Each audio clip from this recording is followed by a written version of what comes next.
தலைப்பு: திரிபுராந்தகன். 3 அசுர சகோதரர்கள் வித்தியுன்மாலி, தாரகாட்சன் மற்றும் வீரியமாலி ஆகியோர் பிரமனின் அருளால் திரிபுரம் எனப்படும் 3 மிதக்கும் நகரங்களை கட்டினார்கள். இந்த நகரங்கள் அழிக்க முடியாதவையாக இருந்ததால் அவற்றால் தேவர்கள் மற்றும் மனிதர்கள் பெரும் துன்பங்களை அனுபவித்தனர். துயருற்ற தேவர்கள் சிவபெருமானிடம் சென்று இந்த அசுரர்களை தடுக்க வேண்டுமென வேண்டினர். ஆனால் திரிபுரத்தை அழிக்க முடியுமானால் அது ஒரே நேரத்தில் நேர்வட்டத்தில் வரும்போது மட்டுமே சாத்தியம். இந்த நேரம் 1000 ஆண்டுகளுக்கு ஒருமுறை மட்டுமே நிகழும். அந்த தருணம் வந்தபோது சிவபெருமான் தனது தெய்வீக ரதத்தில் ஏறினார்.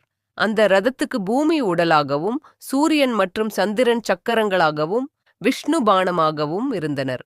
ஒரு சக்தி வாய்ந்த அம்பை தொடுத்துச் சும்மான ஒரே அடியில் சிவபெருமான் திரிபுரத்தை நாசம் செய்து உலகுக்கு அமைதியை திருப்பி வழங்கினார். இந்தச் செயலால் அவருக்கு திரிபுராந்தகன் எனும் பெயர் கிடைத்தது. இது நன்மை துர்மீனத்தை வெல்வதை சித்தரிக்கிறது.